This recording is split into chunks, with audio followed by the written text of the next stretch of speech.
Bismillah ar-Rahman ar-Rahim. Parents are anxious for their children's intelligence to develop quickly and well. Nowadays, there are many children, many teenagers, and many young people who do not know how to make a right decision on different occasions, how to have a good decision when they confront a problem. And they do not know how to solve their problems easily and in the right way when they confront various and different problems. Why? Maybe one of the causes refers to our educational systems.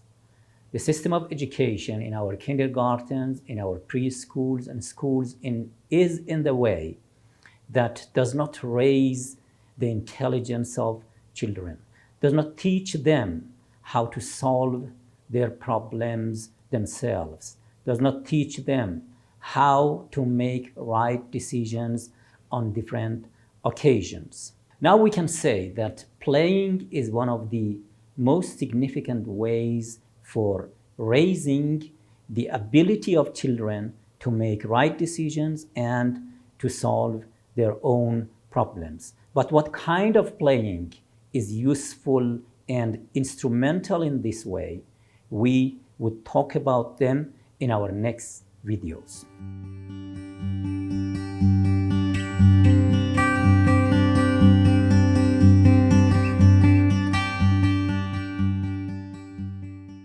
Hello and welcome to Channel Lovely Live. This is Mahmoud Karimi sharing his knowledge and experience with you in terms of education and especially raising children. What is intelligence?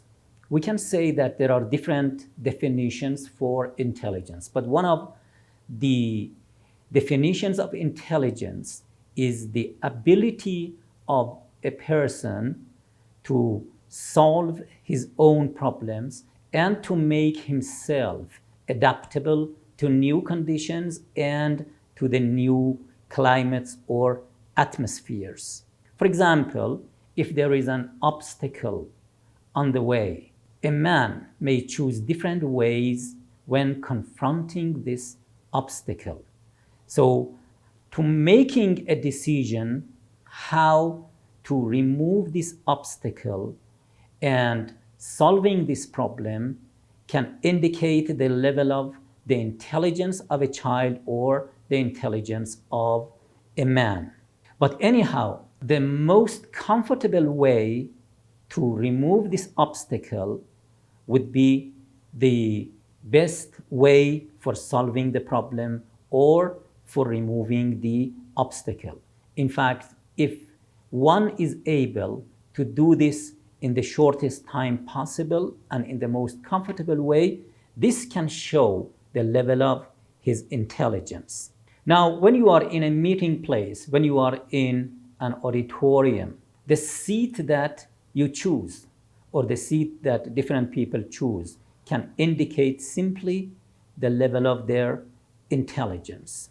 Also, when people are on a table to eat, so the seat they choose for eating and drinking can show also to some extent the level of their intelligence.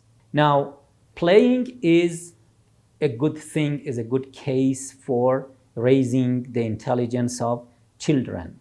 Why? Because when a child is playing, he confronts automatically with different conditions, different factors, different occasions, and he should make decisions how to deal with these occasions and how to deal with these problems. So this can indicate the level of the intelligence of a child. For example, the same example that I gave you, when a child just confronts an obstacle, okay, different children are facing an obstacle. What way do they choose for removing this obstacle? Some of them may just simply pass over the obstacle. Some may jump over the obstacle. Some may move away the obstacle, and some may, if it is possible for them, some may take the obstacle with them and throw it away and then continue their way.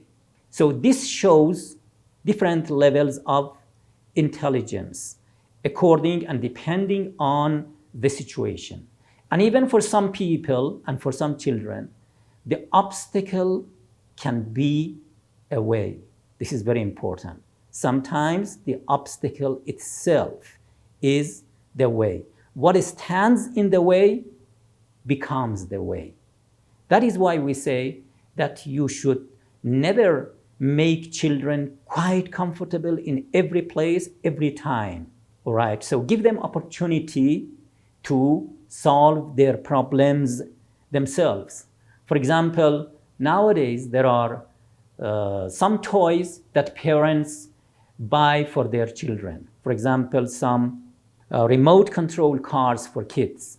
Are these remote control cars something useful?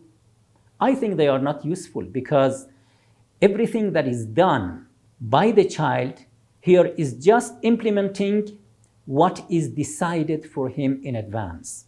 And it's not good for broadening the mind of the child, for developing the intelligence of the child.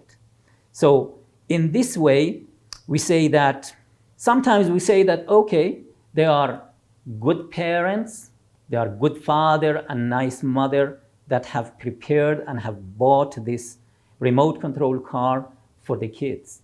But actually, it cannot be good.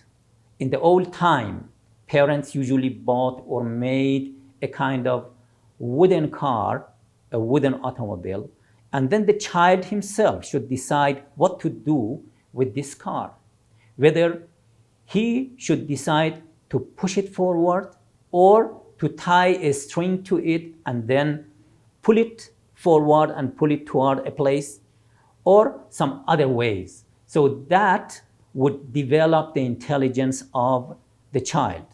That is why we say that some of the lifestyle that today we have are not good and right for raising and developing the intelligence of children. You know Thomas Edison. Thomas Edison said, "I owe my success to my mother because she had prepared for me a simple and a small workshop in the basement of home so that I could try different things in that small workshop. I learned many things. I tried different things and different ways towards solving the problem. And when there was some real problem with him, or when he could not make a solution for his problem, or he could not have a solution for his problem, he was not disappointed." Thomas Edison came home from school and gave a letter to his mother. He told her, "My teacher gave this to me and told me to only give it to mother." His mother's eyes were tearful as she read the letter out loud to her child. "Your son is a genius. This school is too small for him and doesn't have enough good teachers for training him. Please teach him yourself." After that, he was homeschooled and was taught reading, writing, and math by his mother. Many years later, his mother passed away, and he was now one of the greatest inventors of the century. One day he was looking through old family things. Suddenly he saw a folded paper in the corner of a drawer. On that paper it was written, "Your son is addled, mentally ill. We won't let him come to school anymore." Edison cried for hours, and then he wrote in his diary, "Thomas Alva Edison was an addled child, grown by a hero mother, became the genius of the century." Only parents can give their children the best start and set the foundation for success in life by teaching them. There's a famous quote by Thomas Edison. He says, "I have not failed, I've just found 10,000 ways that won't work." So you see the idea, how wonderful it is. It means that we should face the problem, we should try different ways, and we should never be disappointed. We should expect and hope for the best way, for the best mechanism, for the best solution to solve our problems. There was a park in Australia and there are different trees, and kids or children were supposed to move from one tree to another tree by different ways. But it was challenging.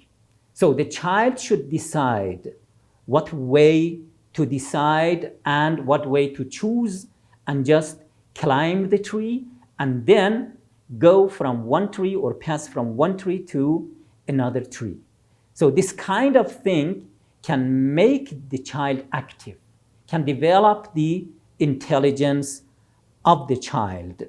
Nowadays, our children face very few problems in their life because we provide for them a comfortable life, while sometimes we should provide for them intentionally a kind of challenging life. And he himself should decide what to do with these challenges, how to deal with these challenges.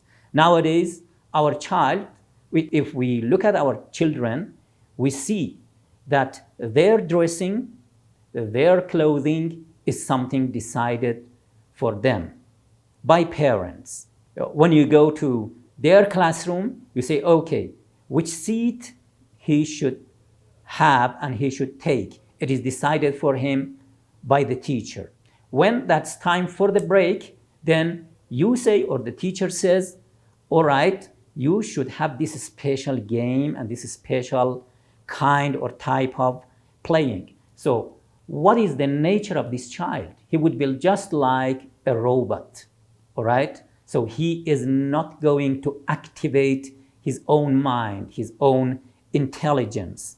But we should make the child subject to different challenges and different risks so that he can decide and he can solve his problem himself. So these people or these children, when grown up, they may have much information, they may have much knowledge, but they do not have enough ability and power to make decisions. They do not have enough ability to solve their own problems.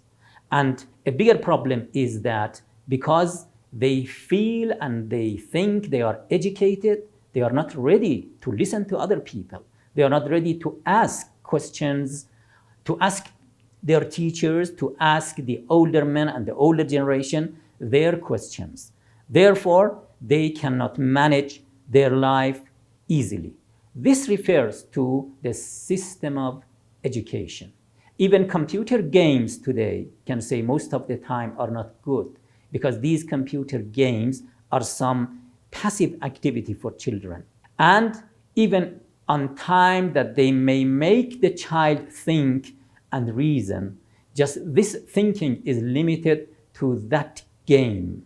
And he cannot use it and he cannot realize it in his real life. When he is with his classmates, when he is with his peers, he cannot in fact generalize it to these new occasions. A good knowledge that a child can seek from playing is a knowledge that he can apply it and use it in his real life.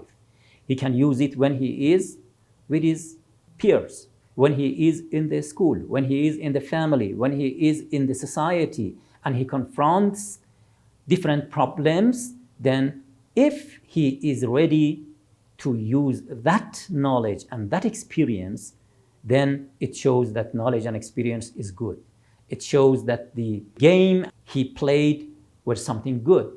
Otherwise, we should doubt the success of these games and the success of this playing. In our next video, you would get familiar with different types of playing and how these playings can influence the intelligence of a child. If you like our videos, please subscribe to our channel, Lovely Life. We would also be happy if you leave your comment on this video. Thank you.